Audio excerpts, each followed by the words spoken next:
nom du Père et du Fils et du Saint-Esprit. Amen. Ô Seigneur, envoie ton esprit et tout sera créé et tu renouvelleras la face de la terre. Seigneur notre Dieu, par l'illumination de l'Esprit Saint, tu as instruit le cœur de tes fidèles. Rends-nous dociles à ton esprit pour apprécier ce qui est juste et donne-nous toujours le réconfort de ta présence par Jésus le Christ, notre Seigneur. Amen. Évangile de Jésus-Christ selon saint Marc. Gloire à toi, Seigneur.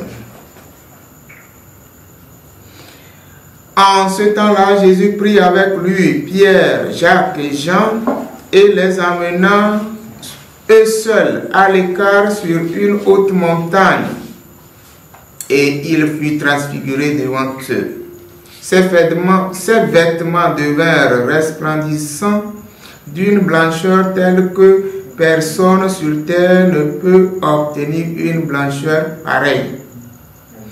Élie leur apparut avec Moïse et tous deux s'entretenaient avec Jésus. Pierre alors prend la parole et dit à Jésus, « Rabbi, il est bon que nous soyons ici. Dressons donc 3 tentes, une pour toi, une pour Moïse et une pour Élie. » De fait, Pierre ne savait que dire, tant leur frayeur était grande. Survint une nuée qui les couvrit de son ombre, et de la nuée, une voix se fit entendre. « Celui-ci est mon fils bien-aimé, écoutez-le. » Soudain, regardant tout autour, ils ne virent plus que Jésus seul avec eux.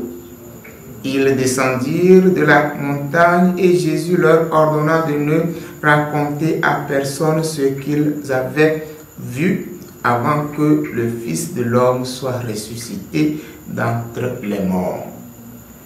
Et ils restèrent fermement attachés à cette parole, tout en se demandant entre eux ce que voulait dire ressuscité d'entre les morts. Acclamons la parole de Dieu. Louange à toi, Seigneur Jésus. Chers frères et sœurs, en ce 6 août, nous célébrons la fête de la transfiguration.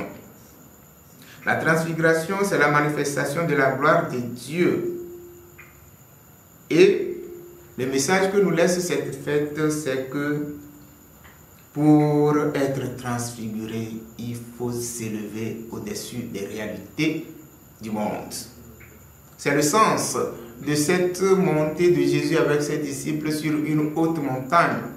En réalité, géographiquement, il n'y a pas une haute montagne en ce lieu. La tradition nous montre que c'est sur le mont Tabor. Et le mont Tabor n'est pas une haute montagne. Mais cette élévation, c'est l'élévation au-dessus des réalités du monde pour pouvoir rencontrer Dieu, pour que la gloire de Dieu se manifeste en nous et autour de nous.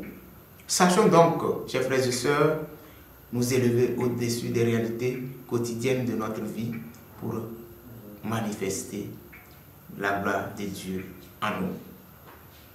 Le deuxième message, c'est l'entretien que Jésus fait avec Élie et Moïse, qui représentent pour tout juif la loi et les prophètes. Aujourd'hui, nous dirons toute la Bible, la parole de Dieu. Jésus nous montre par cet entretien que nous devons nous aussi apprendre lui à nous entretenir avec Dieu dans la prière, mais aussi dans la méditation de sa parole, où il nous chuchote ses révélations, ses paroles, ce qu'il veut de nous, ses projets pour nous. Demandons cette grâce de savoir, nous aussi nous entretenir avec Dieu dans nos prières et avec Jésus, la parole de Dieu qui s'est faite chair dans la méditation de la parole de Dieu de chaque jour.